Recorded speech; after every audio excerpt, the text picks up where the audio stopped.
We're live.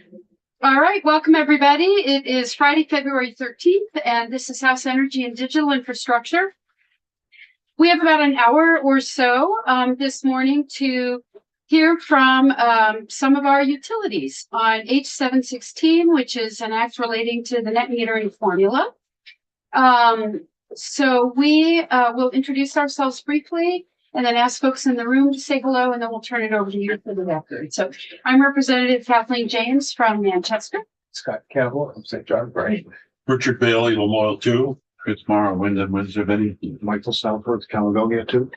Christopher Howland, Rutland 4. Kara Torrey, Washington 2. Laura Spellia, Wyndham 2. Great. And who's joining us? Candace Morgan, Fremont Power. Dana Lee Perry from the Craftsy Group. Gabrielle Molina, Downs Rockland Martin. Stephen Knowlton, Washington Electric Cooperative. Super. Paige Harnett, Law Chamber of Commerce. Go, Executive Anthony. Great. And Andrea Cohen from my electric cooperative. All right. Thanks everybody for being here. For the record, our first witnesses. So, good morning, members of the committee. My name is Dan Potter. I'm a power planning analyst at Vermont Electric Cooperative, and I've been there for about 6 years. My name is Lisa Morris, also with Vermont Electric Co-op. I've been there for 13 years. All right, so we'll start our presentation. I'll start with there are 5 takeaways I hope you leave this presentation with. The first is that net metering in VEC's service territory is happening in the towns that we serve with the lowest energy burdens and the highest incomes. That results in a cost shift from those folks who can afford to net meter to those folks who cannot afford to net meter. VEC is committed to a 100% clean and renewable power portfolio. We can get into the details of that a little later. We don't believe H716 would have any greenhouse gas reduction benefit. And then I also want to clarify, you've heard this week that net metering is analogous, and the own use portion of net metering is analogous to an efficiency measure. And I'm going to clarify that we don't see it that way. It is not analogous to efficiency. And then lastly, that the previous versions of the legislature have left rate making for the net metering to the experts, those folks at the commission, and we would encourage you to keep it that way. So now we can jump into the details of our presentation.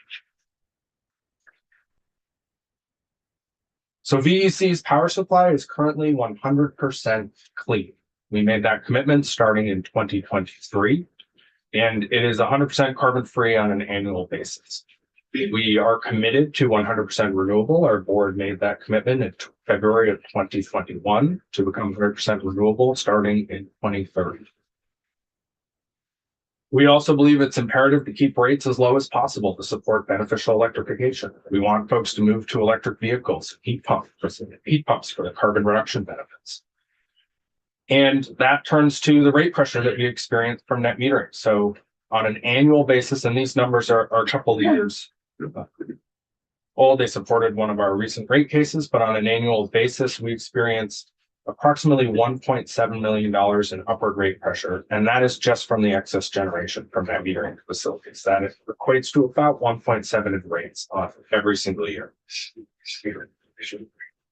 And now we have time for questions. Yeah, so quickly, excess generation, right? You point out that is upward rate pressure. Of course. So when a net metering system puts power back onto the grid, that's when we're terming this as excess generation. We are required to purchase that power at a rate that was based on when that facility submitted its application or received the CPG. Yeah. That rate that we pay is on average $180 a megawatt hour. But the value that we receive for the megawatt hour from that facility is significantly lower. It's on the order of $60 to $80 a megawatt hour. If you're building up the value of the energy, the renewable attributes, the capacity that it provides, you only get to about $60 to $80 a megawatt hour. So the differential between those two numbers, we pay $180, but we receive $80 in value. The differential is what makes up this $1.7 billion. And you receive value. How do you receive value? It's like we had a contract with a power producer. When we purchase a megawatt hour, right, we get value from that megawatt hour because it's providing us with energy, capacity, and renewable attributes. So it's, I guess I'm looking for a more conceptual understanding. Is it because you're buying power that you don't need? Is that, So it's because the value that we pay for that power is above the value that we receive from it. So we're paying more. It'd be like this donut, you think it's worth $3, but you're making me buy it for 10. oh, okay, I got it now. It's cool.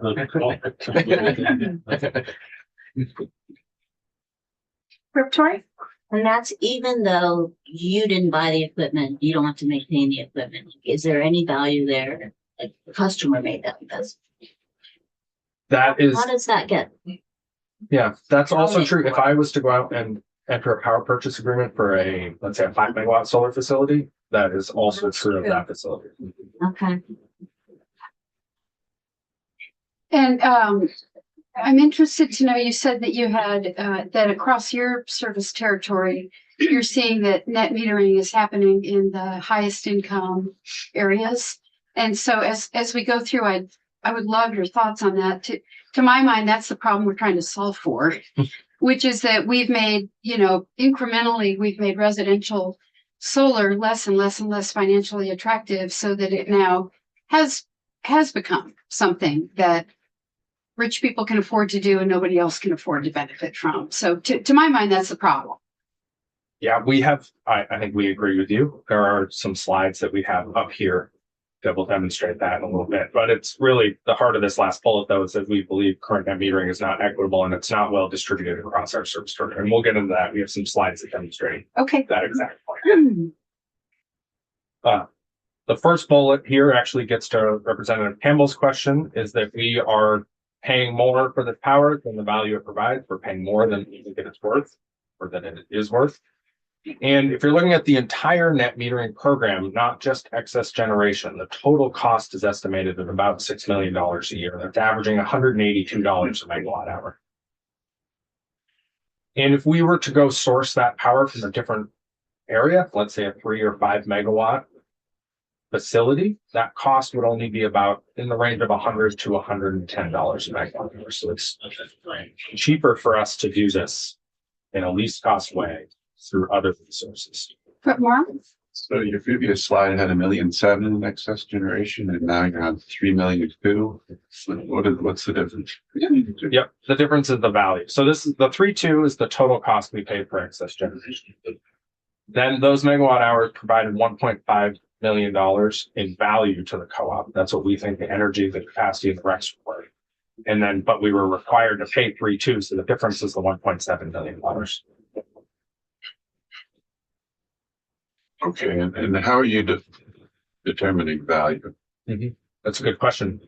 So we look at annual megawatt hours of generation, and we look at the energy market value, and we use that by looking at hourly LMPs and ISO New England. LMPs are locational marginal prices. It's how ISO New England values the energy at that particular location.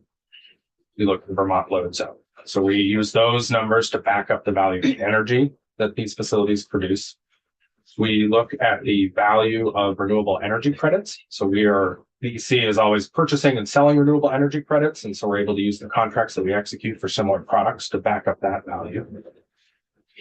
And then from a capacity and transmission perspective, we look at the production of solar facilities during the 1 hour that the ISO New England system peaks each year. That is our determinant for our capacity-based charges. And we can look at how much was that solar producing in that hour? How much was it lowering our load? So we can directly correlate that to capacity savings. And then our transmission related costs are based on our load during the 1 hour that the Vermont system peaks each month of the year. So again, we can look at how much was solar producing during each of those hours and how much would that have lowered our load and saved us money. And so that's how we build up that value stack. And I have a spreadsheet, complicated spreadsheet that does all of that math. Yeah, I'd like to see that. Sure. So if you're taking like the ISO New England annual peak hour, for instance, so the value of distributed solar versus industrial solar is the same? Not necessarily. It's going to be very close, but a larger scale solar system may produce a little more just because they may oversize the DC side of that system relative to the AC side. Yeah, but effectively you have a megawatt coming in or from industrial solar versus rooftop solar. At that hour, it's the same thing essentially. Yeah, there may be a slight losses benefit to distributed solar versus, but more or less, it's very Same with the Vermont monthly peak. You have solar coming in here, solar coming in there. Mhm. Same thing, right?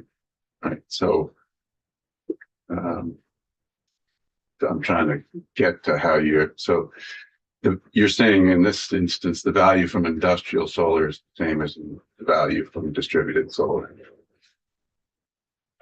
Or for the ISO and in terms of peak, what you just described. I'm trying to understand the difference between the value of a distributed system versus an industrial system. It's going to be almost identical with the slight exception of losses. So, and we're getting back to the original question of the difference if you're calculating net metering. I would calculate the value from a larger scale system in the same way.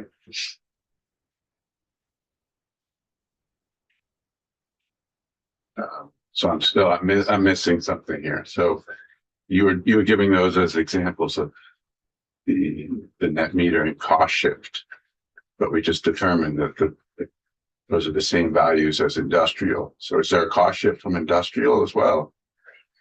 So I think the difference really is the rate that we're paying for one versus the other, because we might be paying 8 cents per kilowatt hour for a large scale solar array, a power purchase agreement that we've had the opportunity to negotiate, versus net metering, where the average rate is probably something more like 18 cents. It's all over the place. It varies from 14 to 26, depending on when they installed their system. But that rate that we're paying is much higher. It's probably approximately double for net metering versus a power purchase agreement that we negotiated, but for the same solar kilowatt hours. I mean, not necessarily the same, but for solar kilowatt hours. And so, but you're paying that rate whether it's peak or non-peak, correct? Yes, we are paying that rate across the board. Yeah. So why is the peak determinant part of the equation in determining the cost shift?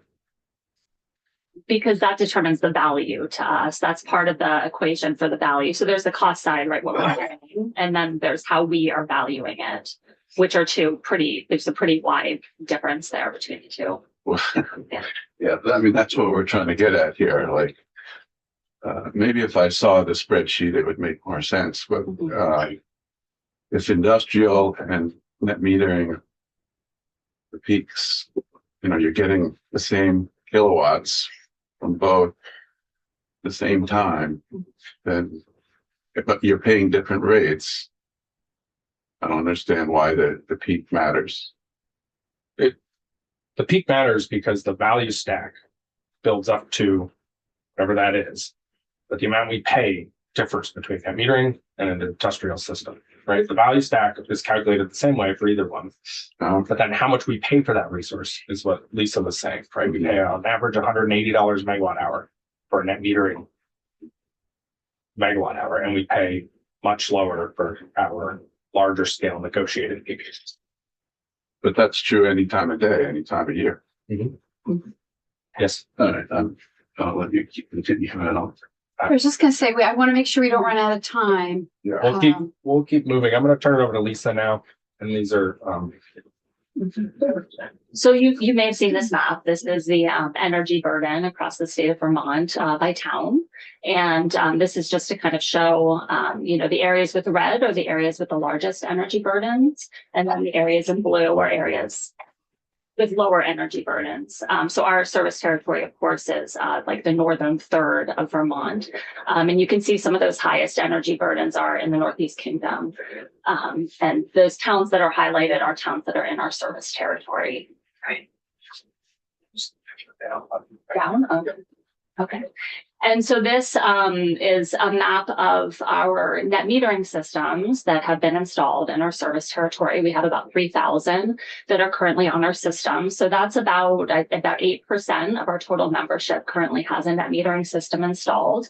And so just for some, where your eye goes is to the warm colors, the red, yellow, and orange are the areas with the highest concentration of net metering. So you can see the areas with the larger energy burdens were more in the Northeast Kingdom, and the areas where we have seen more net metering systems installed over the years are in Chittenden County and more in the southwestern part of our service territory. Rep. Sibelia? I think I have it now. I was just trying to understand the legend. Okay, yeah, sorry, I should have started with that. So the lighter green and the dark green are the areas with lower concentrations of net metering, and then the red, yellow, and orange are the higher concentrations of net metering.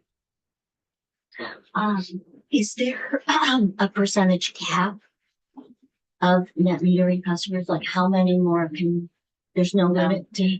No, there's no cap. There was a cap until 2017 when there was some legislation that went into effect at that point, and then also the net metering rule was revised. And so since 2017, there has not been a cap on net metering. But there could be some constraints in certain areas in terms of distribution, like in terms of getting a CPG. Not everyone's necessarily going to be able to get one. Is that true? In our service territory for the smaller scale projects, it's pretty much the case that anybody can install a net metering system. You may have to pay for an upgrade to your transformer. That's the main thing that we see that could be additional cost in terms of our infrastructure if you're installing a typical homeowner or small business size net metering system. Can you give me the numerator and the denominator for how are we on this map? Yeah. So it would be the total number of members on the circuit. So I guess let's see, the numerator would be the members who have net metering installed, and then the denominator would be the total number of members on that circuit.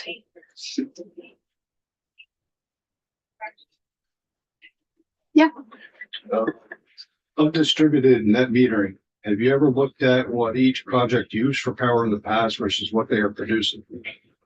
What I'm getting at is, are the projects sized to previous use averages, or are they overbuilt to increase the excess power to go into the grid? So in a couple slides down, I actually have a specific example of a really well-sized net metering system.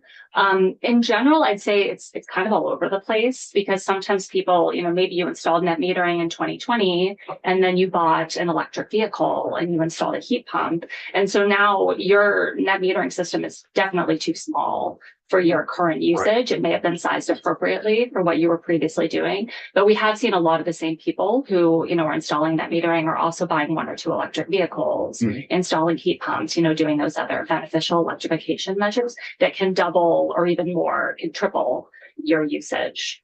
Right. But as their power consumption goes up, they theoretically could add on to an existing. They could, and we've seen some of that as well. Yes. All right, thank you. Yeah. So this is just another visual to kind of show the distribution of net metering across our service territory. So again, you can see about 50% is in the islands and the Chittenden County portion of our service territory. So this would be as a share, 100% of our net metering systems, about a third of them are installed in the Chittenden County area, and another 14% are installed in the islands, and another 15% are installed kind of in Lamoille and parts of Franklin County. But it does tend to be that western side of our service territory where we see the majority of the systems. So we know that there's been some discussion about own use with the current structure of the net metering rates. The siting adjuster is charged on 100% of your generation, whether it was used on site or sent back to the grid. So if you generate a kilowatt hour, you have that siting charge. It used to be a siting adder, and now it's a siting charge. And so this is an example of one specific net metering system that's in our service territory. And what we're looking at here is a week in June. You can see that the orange there, that is their generation. So the orange is their solar meter, and then the blue is their net meter. And in this example, they're generating more than they're using. Over the course of this week, it's right around the solstice. It's very sunny. It has that nice bell shape, when it starts to come on in the morning, and then it peaks in the afternoon, and then it starts to, fall off as the day progresses. And you can see also that there is some usage there. After the solar has stopped generating, of course, in the evening, you're still doing some things, using some power. This could be an example where if you had a battery, you could supply 100% of your own usage if that was your goal. What we're seeing is probably somewhere around 8% of our members have batteries installed with solar, and the other 92%, it's just solar. And so basically what's happening is you're using the grid as a battery. So you're exporting those kilowatt hours to the grid. That's what that kind of mirror image in blue is showing you, is all of those kilowatt hours being delivered to the grid. And then you're pulling from the grid when your solar is not generating. So this is an example in June. So would you be in favor of a system to incentivize people installing solar to also install batteries? No, we would not be in favor of that. And I can show you, so we'll get to the next slide and kind of what this looks like on an annual basis with the solar. I mean, we are kind of, I'd say we're agnostic when it comes to batteries. We're happy to have members install them. We actually have a flexible load program that they can sign their battery up for, where they can get a bill credit if they're willing to let us use the battery during peak times. So that's when we're trying to hit that ISO New England peak and that monthly Vermont peak and lower our transmission and capacity costs. But we don't necessarily think, because it costs a significant amount of money, $25,000 maybe, to install a couple of batteries. And so we don't necessarily think that the value is there. So we're not going to say, yes, you should install a battery, but we're happy to work with folks that want to install batteries. So the benefit to you guys for being able to peak shave and load manage is insignificant? No, it's not insignificant. That's why we provide, that's why we have the flexible load program, where you can get an incentive for allowing us to do that. Okay, but it's not significant enough to want to incentivize people to get batteries. We have this program that pays for shared access to their batteries. The value streams that are building up that incentive are the peak shaving, so the transmission and capacity related cost. But the sort of, I think what you're getting at is the sum of these two things being greater than their separate parts, right? That benefit we don't see.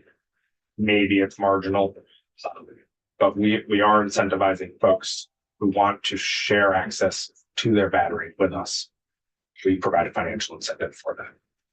So I need to make sure we manage our time. So how many slides do you guys have? We have Just a one, few more. 3 more. Yeah. Okay. Yeah. Can we hold questions for Beck?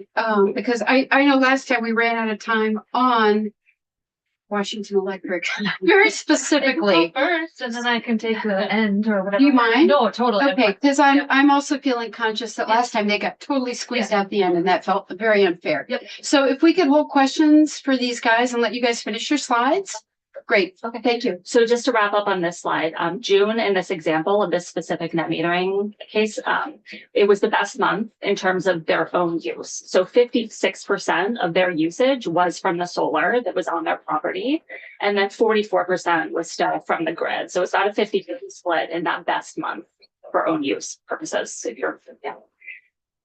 And so this is that exact same net metering system, that exact same home. And this is in December. So December was the worst month if you're looking at, a 12-month time period. So only 4%. So you can see this graph here. Again, the blue is their billing meter or their net meter, and the orange is their solar meter. So it's still generating something, a little bit here and there, especially like it was actually right around the solstice. Looks like we got some sun those days. Panels weren't covered in snow. And so in that month, for the month of December, 4% of their usage was from their solar, and they were relying on the grid for 96% of their usage. So that gets back to that battery question. So the first slide, a battery can solve this problem. It could smooth out, you could own supply for the entire month, probably, a good portion of the summer, you could do that. In a month like December, you can't. It's not possible. You're going to be using, say you had a battery, you're going to be using that power from the battery, and the solar is not going to be able to resupply everything that you need during that time period. So, and this isn't a fluke. I mean, this is just a seasonal limitation of solar. It falls off a cliff in November and it doesn't really come back on until March. And especially what we're seeing with electric vehicles, with electrification of heating and these other goals that we have in the state of Vermont is a real mismatch between solar and what we're trying to do with beneficial electrification. And so this is that exact same account. Again, the generation is orange and their usage is blue. And again, you can see that during the summer, the generation is, 2 to 3 times what the usage is. But then in the winter, it's a fraction of what their usage is.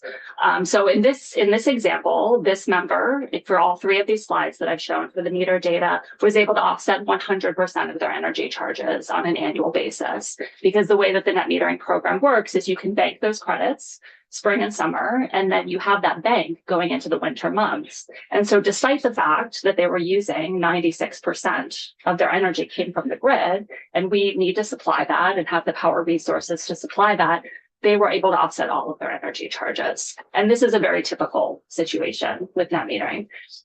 So on an annual basis, only 27% of their own usage was from the solar produced on site, and 73% was from the grid.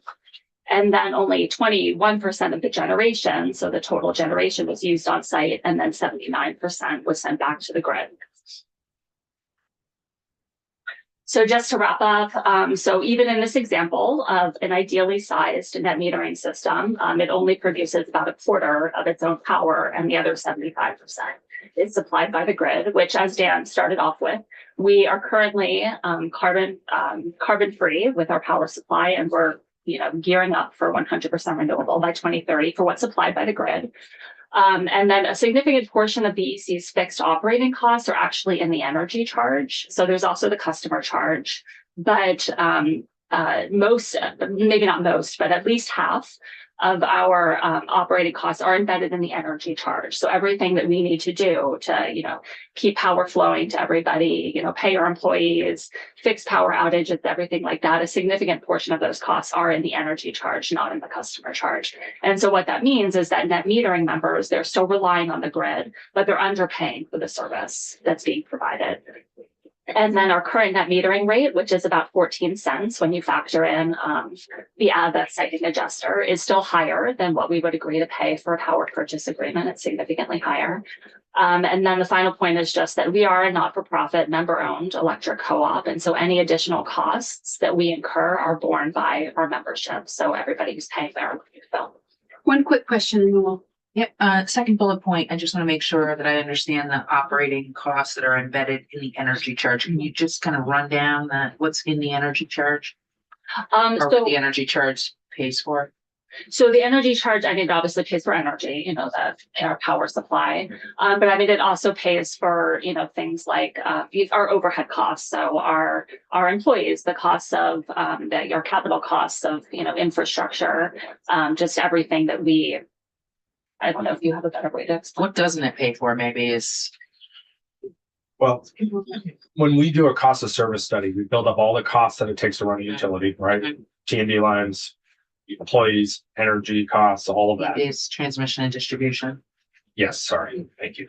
And then you bucket those into your customer charge and your energy charge, and that's how we recoup the costs to run the utility. And the point Lisa's making is that a large number of the costs that these net metering facilities still rely upon, the T&D, some of the employees, right, everything to operate a grid, is embedded within that energy charge. It's not like we dumped it all into the customer charge. If you did that, your customer charge would be, $100 a month.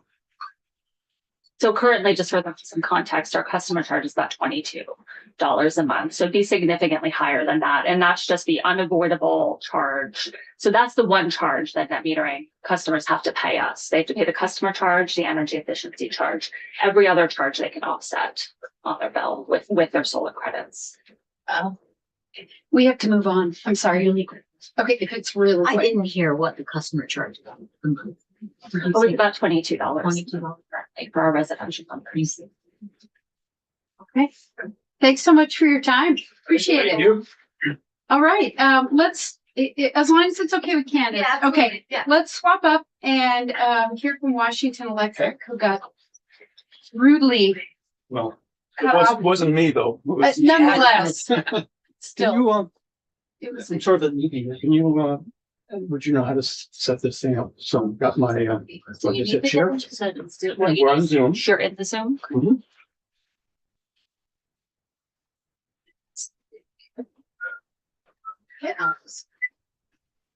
If my transitions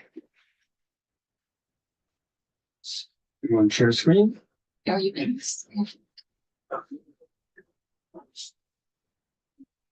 Sorry.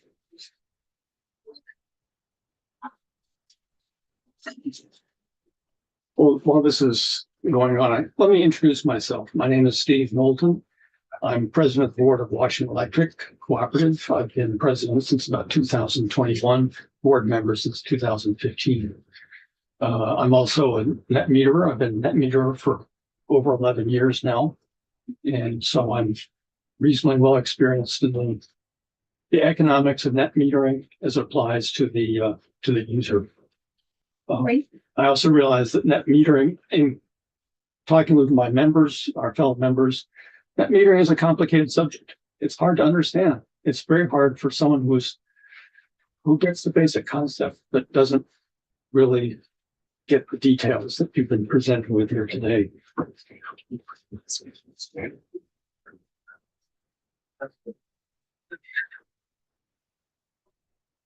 Yes.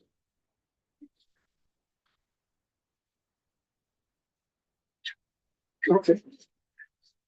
You may wonder why a board president is coming to talk to you instead of Louis Porter, general manager, or someone knowledgeable like Louis. Dan. You have to recognize that the board of the nonprofit, not-for-profit electric co-op is essentially a regulatory body. It makes the decisions to direct the staff to do the same thing that the Public Utilities the Commission does writ large with all Vermont utilities.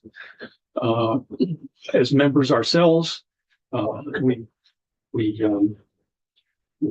basically try to ensure that electricity is offered at the lowest reasonable cost, with adequate reliability, and is delivered equitably to every member, and every member is charged equitably. In fact, in many states, electric co-ops are not regulated by the Public Utilities Commission of that state, as they are basically the electric utility and its board is responsible for carrying out the ethical performance of that utility with regard to its members. Thanks so much. Can I take you home and? Yeah. Well, with that precursor, let me continue on. I have to, just because I'm limited in time and because it's been teed up very well by the presentation from Vermont Electric Co-op, I'll just say that Washington Electric Co-op does not support the restrictions that this bill would make to the PUC's regulatory responsibility. The commission has the responsibility to regulate the pace of net metering to protect the Vermont ratepayer from excessive costs, as has been described. Those excessive costs have been described excellently in the previous presentation. And here I'm quoting from the language from the last biennial commission from the PUC. And it just reminded me what the General Assembly's responsibility is to direct the commission to balance over time the pace of deployment and the cost of net metering with regard to the program's impact on rates. So when you look at what their tools are available to the commission, they can adjust the adders that's been described, and they can adjust the credits at the state blended rate. Now, as a net meter, I know that the financial compensation of net metering is based on the utility retail rate and also the state blended rate. Both of those typically are rising over time. And so they represent a growing value to a net meter like myself as the rates go up, my compensation goes up, and I get more and more of a financial benefit from my investment in net metering. So adders really remain the only real lever that the commission has to affect this balancing of the pace of deployment.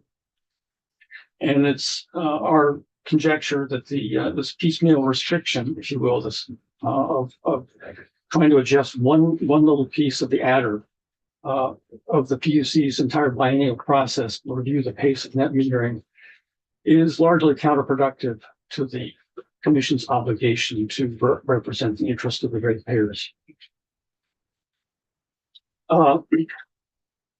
This is a slide sort of listing other quotes from the biennial review of 2024.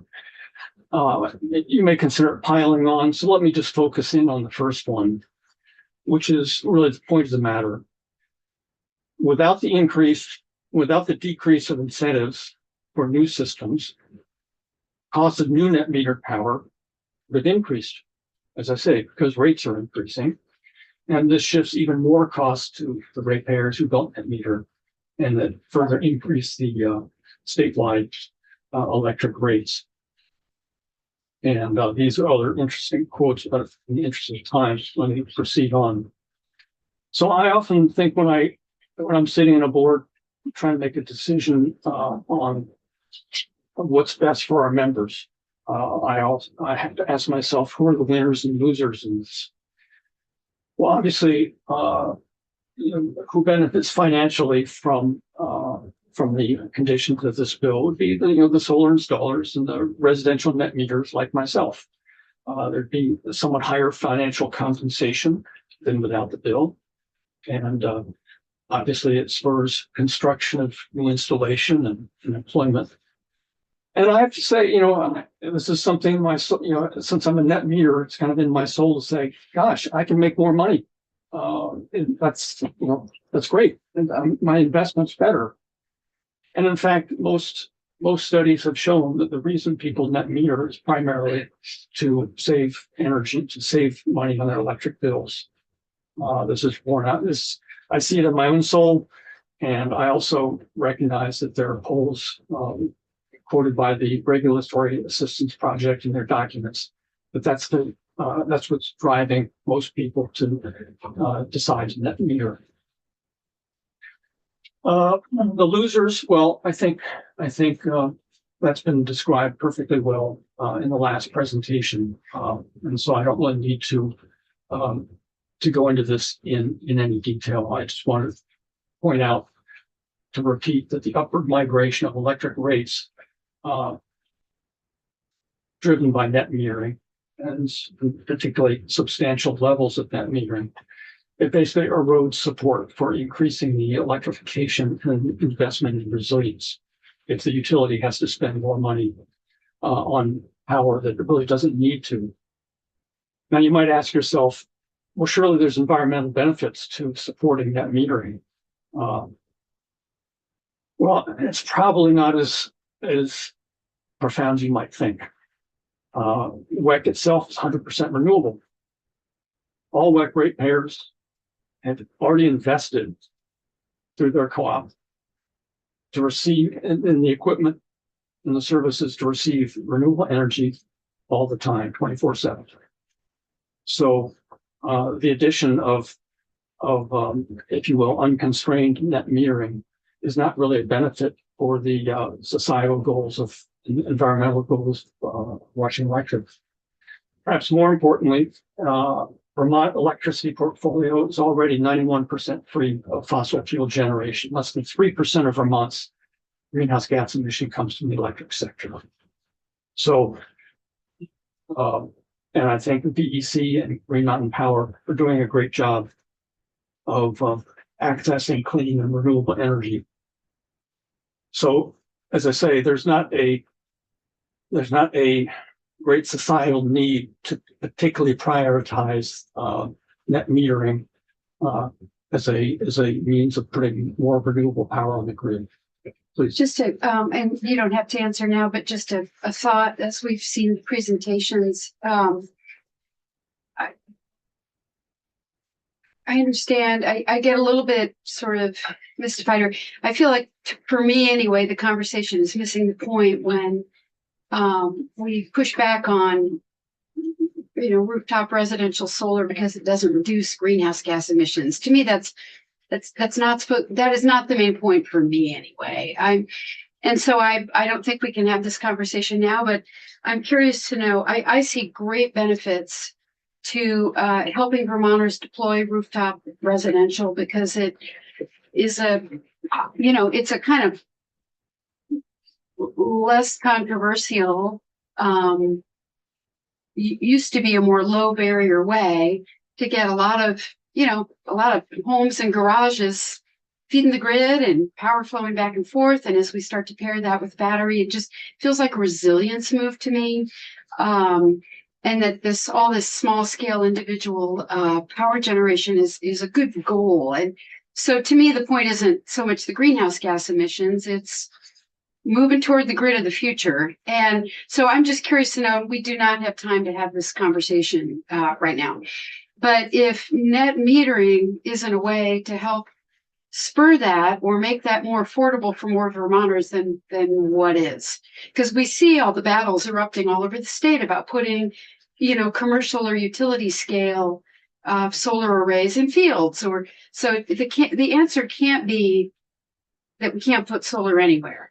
So I just challenge everybody to be like, what is the answer here? So let's move on. I just wanted to say that the argument about greenhouse gas reductions for me is kind of missing the point. Can you remind me in terms of incentives for solar? Do you have any incentives for solar that are not borne by the other ratepayers in WEC? Well, we participate with the EC. We participate in an acre project, which takes place in both their territory. Well, we have members that do that.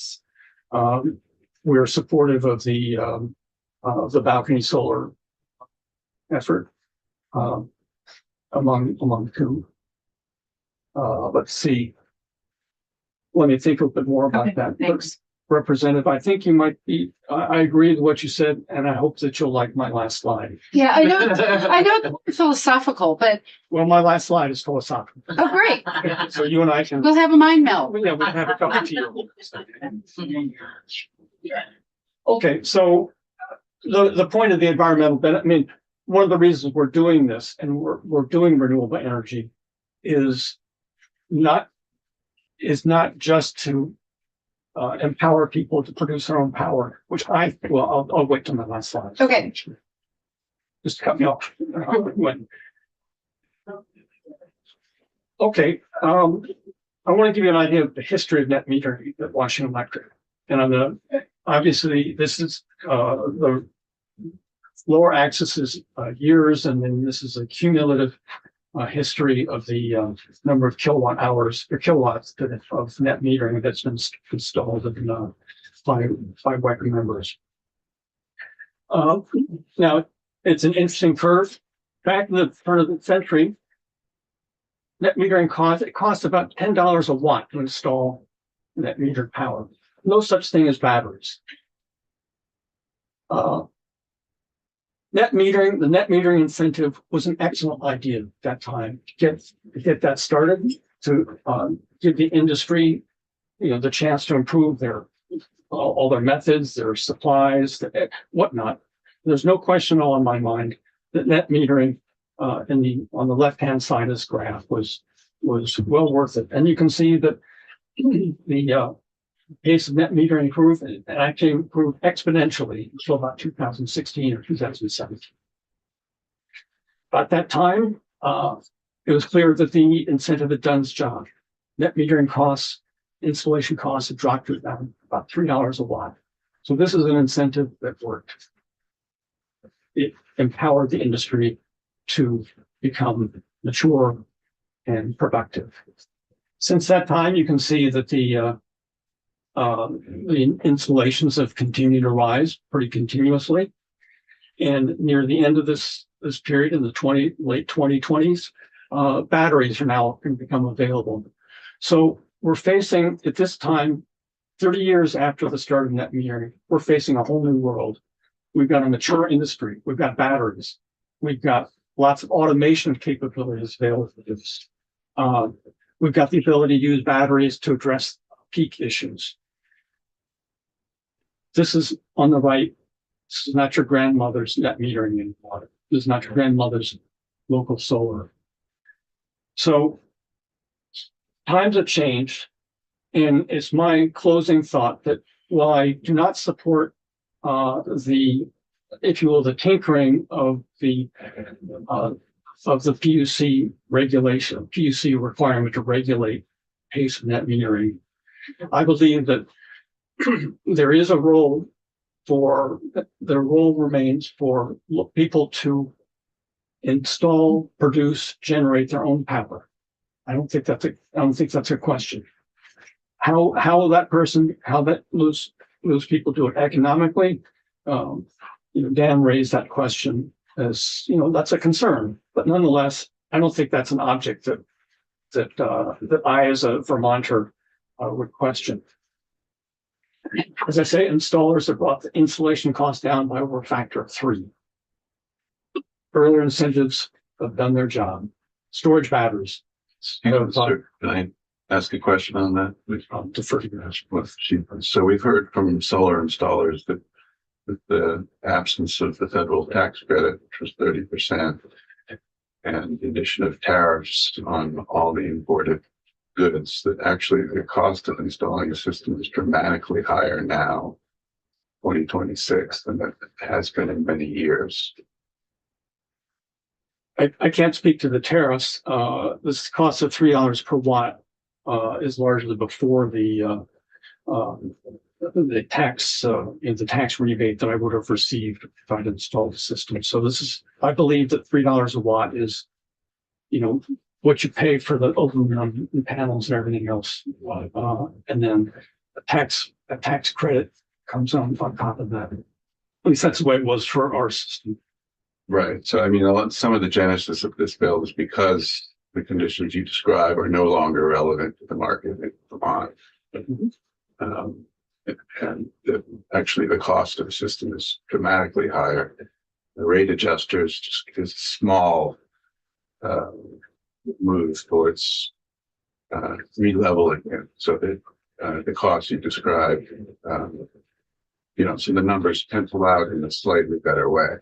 But I'm just challenging a little bit the context you're setting, because that might have been true 2 years ago, but it's not true in 2026 from what we've heard from the actual installers. Mm-hmm. But please keep going. I would still maintain that the environment we're facing, both from an environmental point of view, the penetration of renewables into Vermont's energy portfolio is dramatic compared to what it was when net metering was and should have been incentivized as strong as it was. So, and really the title of my slide is really the point that I'm trying to make, is that we now face, rather than making ad hoc changes, we face, I think, a need to really re-examine the whole net metering concept in order to find out what's best for people to be able to put up rooftop solar, possibly with battery storage, possibly with a different kind of compensation scheme, such as has been done in California. The net metering 3.0 is a way of trying to address these issues while still encouraging, allowing people who want to produce and use their own power to do so. Because I think that solar with paired batteries, which may not be, as Dan has said, it may not be an economic slam dunk at this point. I still maintain that that's really the way to engage solar, to keep a consistent part of, not the entire part, but a consistent part of our energy portfolio. And as I'll just say that similar reforms have already been pioneered in other states with strong with solar penetration that's as strong as in the state of Vermont. So that's my basic testimony. Thank you so much. I want to leave time for Candace. We're going to run into lunch a little bit. Okay, folks? Thank you so much for your time. Really appreciate you being here. I appreciate your asking me to come. I appreciate the chance to talk and to maybe give a little bit, the perspective of a ratepayer. I don't represent the Washington Electric Co-op. I represent the ratepayers of Washington Electric Co-op. Thank you so much. Candace. All right.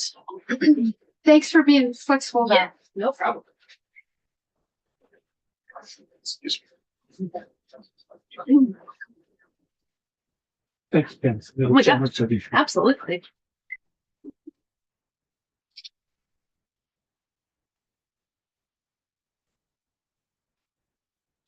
All right. Good morning. For the record, Candace Morgan from Green Mountain Power. I want to thank our fellow utilities for speaking today on a lot of the mechanics around net metering, billing considerations. Really appreciated it. Vermont Electric Co-op slides showing some of the sample systems and usage. I thought it was very helpful context. So I want to give a shout out there. Given that you are up against the lunch hour, just wanted to emphasize a couple points that were raised today and then talk specifically about a couple other programs that we have at Green Mountain Power as well, and give some thoughts on the bill before you. It's a topic that warrants a lot of discussion, right? As we start thinking about both the bill before you and the conversation generally around net metering. Appreciate Mr. Knowlton's last slide too, sort of thinking future looking at how we want to support a more distributed grid. I think there's a lot of considerations, and net metering and sort of tinkering with the rate structure is a pretty blunt instrument for a more comprehensive review that might at some point be the right approach. So just to get that right out of the gate, GMP supports the process that the PUC has been using in this world for the last couple biennial reviews. I think that they address a lot of the key components and have a task to look at both the benefits and the costs of the net metering program, and look at, the costs that it would be to install those systems. And I have to assume, and I believe you'll be hearing from the PUC later today too, that certainly the changes from the federal government related to the ITC is another fact in the swirl of everything that's happening in this space too. So we would not be in support of what's before you in H716, and would prefer to have the PUC continue to do that fair and transparent process that you've heard about from Mr. Poor, and I know we'll be hearing about later today as well. In general, as you've heard from us throughout this session, when I've been here a couple of different times, and when we have engaged in different spaces as well, we are facing a lot of cost pressures. And when folks are talking about, the regional rates or the regional costs and property taxes and healthcare, collectively, that is, something that all of our customers are facing, both in their own lives and then also through the electric rates, because it's not, and specifically when we think about the costs for electricity and the costs of power that we are purchasing, it is a direct pass through to our customers. So anytime we're asked to pay for the same energy, but at a higher cost, whether it's metering or standard offer or other things in that space, that is an additional cost pressure for all of our customers. So you've heard some examples of the cost shift, and that is true for GMP customers as well. So I just didn't want to lose that thread either. The other thing I wanted to emphasize a little bit further from earlier testimony today too, is that under the current renewable energy standard, Tier 2 requires us to purchase 20% from in-state renewable energy resources. And that includes, the net metering systems that are in our territory. And, more and more also, we're trying to look at ways to have, to bring on renewable resources that are at a more cost-effective rate. So it might be some of the larger scale solar ones that you're talking about, not the really, really major big ones, but the sort of medium tier, which are just a lower price per kilowatt hour than what we would otherwise be procuring through net metering. So that is something that we have been implementing. We had an RFP for projects that went out over the summer and received some good proposals from from local solar companies, right? So I know you've heard the testimony from folks that are looking for support in this space, but they're the ones that would also be building those projects to meet the tier 2 obligations that we have. A really important part, because I think it's critical as we think through what customers and Vermont folks want in their energy system, is they do want options, right? And so we recognize that there is still a place for this type of generation to happen. And I think that, like I said, the PUC process does a nice job of looking at what the costs and the benefits are, and are trying to help minimize that cost shift to other customers as the program continues. But additionally, no matter what the net metering compensation might be, there are still plenty of folks for whom having a roof top solar array is just not gonna pencil out, or they don't own their own roof, they're renters, there are other folks that are in different situations. And so we are really supportive of and excited that we've been able to implement the ACRE program, similar to how you heard from BEC and WEC, that's a direct bill discount for income eligible customers in addition to our energy assistance program. And that allows us to pair and bring on new solar projects and then direct the value to those customers that are eligible. And so I think it's about a 4 cent per kilowatt hour reduction on those customers' bills. And like I said, that is about, it's in addition to our energy assistance program as well. Yes. The ACRE program, I know we've learned a lot about that, and it seems like such a great program. Yeah. Do you guys, where are your ACRE projects? Have you struggled to cite them? Are they hard to build? We've been having pretty good luck. I can send actually our most recent filed report on the ACRE program, which I think would be helpful too. And we highlight some of those specific programs. I know there's some in the Rutland area, some in the southern part of the state as well, both that are online or in the queue as well. So I'd love to see more about that. Sure. Rep. Torrey? I was just gonna say, I'd love to hear from all the utilities, like about their acre stats and waiting lists. Yes. To get a sense of demand and what's involved. Yeah, I think that would be a great discussion for sure. And, you know, to call back also to the PUC's Act 142 report, that was also a recommendation from the PUC in terms of, you know, looking at ways to both bring on new projects and also direct some bill support to customers. An expansion of ACRE is really a good program to look at. And so that's also what I wanted to leave the committee with a little bit, that net metering is not, it's one tool in the toolbox around getting more renewable energy out there. But there are other ways that can help do and have the same effect, but without that broader cost shift and cost to other customers as well. So that's the, at noon. I'm happy to take questions though, for sure too, okay. but I just wanted to, a couple questions. Yep. Are you going to be submitting written testimony? I don't have anything written other than my notes, but I'm happy if it's helpful. I'll share the ACRE report for sure. And I can come up with a couple key points just for reference. Because what I'd love to see from all the folks who testified today, and I didn't want to, I was already interrupting them, is the, I don't think this is proprietary information. Like, what's your average monthly electric bill? And how can you quantify the actual impact of the net meter cost shift on your average customer? Like, I was just trying to do some Googling while we were, you know, always dangerous while we were talking. And, you know, if the average bill is, you know, $200, I mean, I'm just completely making this up. Yeah. And you estimate that the net impact of net metering cost shift is 1.7%. So $4 a month. It's helpful to see, because I feel like where our conversations about so many things bogged down is when we look quite rightly on what the average Vermonter is paying for the policies that benefit all of us. Where I get concerned is when we get stuck on that number and we can't move past it. Mhm. And, so that's where I'm, I'm from a very high level. Just to reiterate, I see great benefits for all of us in trying to make some progress on bringing solar online in Vermont. And I'm looking for ways that we can all agree work for everybody.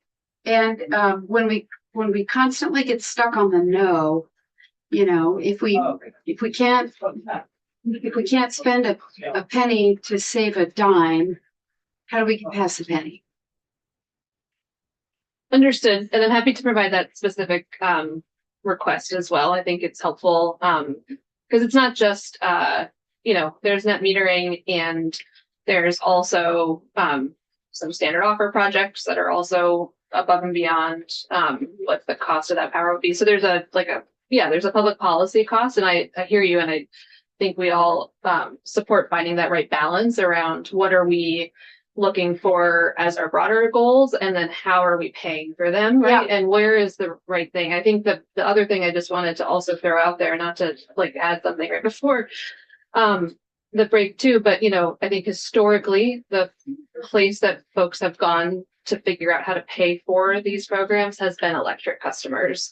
And there are other mechanisms, right? There could be a Vermont specific tax credit, for example, or some other tools as well that support that. And they're not just paid for only by electric customers, because I think, as you heard from the earlier witnesses as well, this sector has done a lot of good work that we're very happy to support, and work that we're wanting to continue to do as well.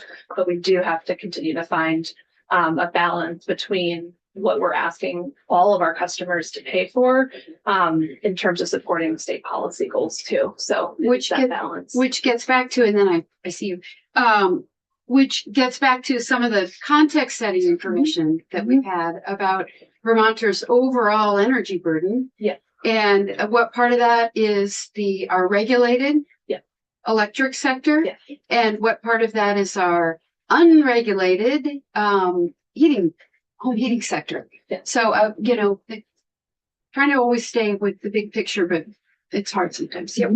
Yeah, I think in addition to the information that the chair has asked for, I am curious.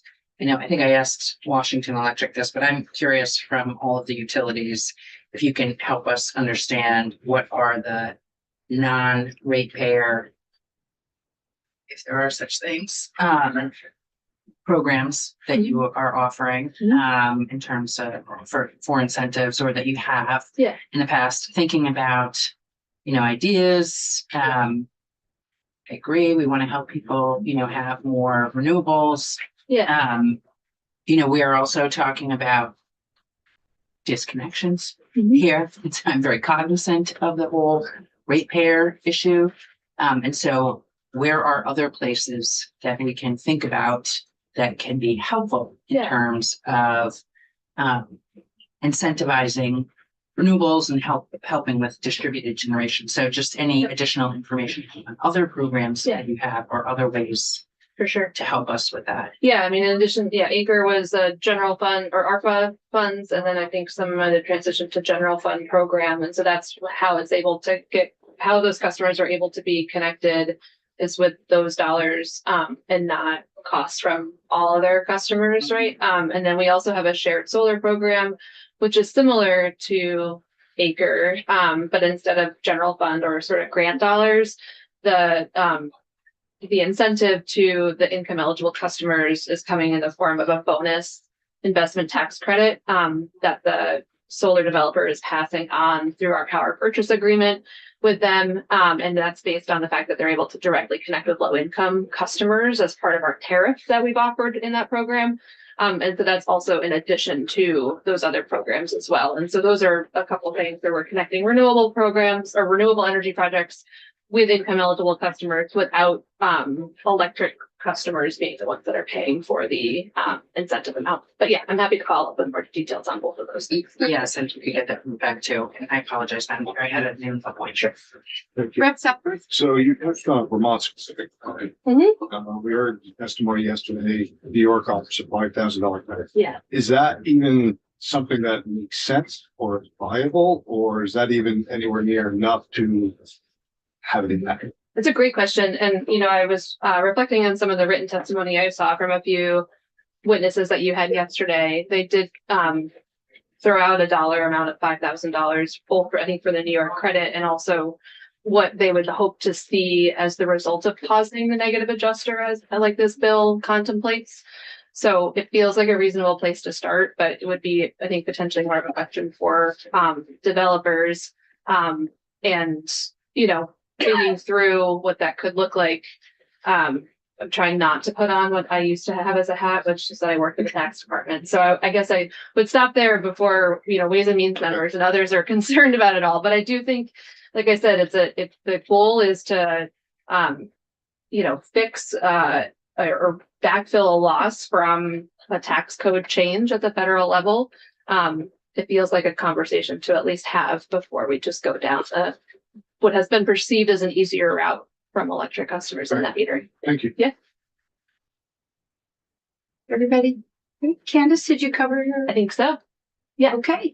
Thanks for staying late, everybody, and thank you for being here. And we'll look for that follow-up testimony. We'll get it posted. Awesome. Thank you so much. All right. Thanks, everybody.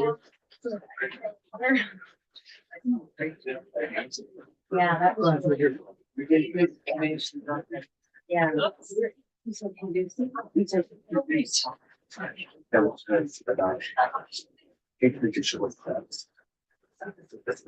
You're like, oh, yeah.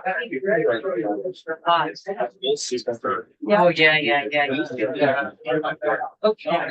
Well, you can stay. Yeah, I think the brain trust is here today. Oh, my brain was rolling. But yeah, you want to step outside? Yeah. Yeah. Candace, thanks so much. Of course. Follow up with that.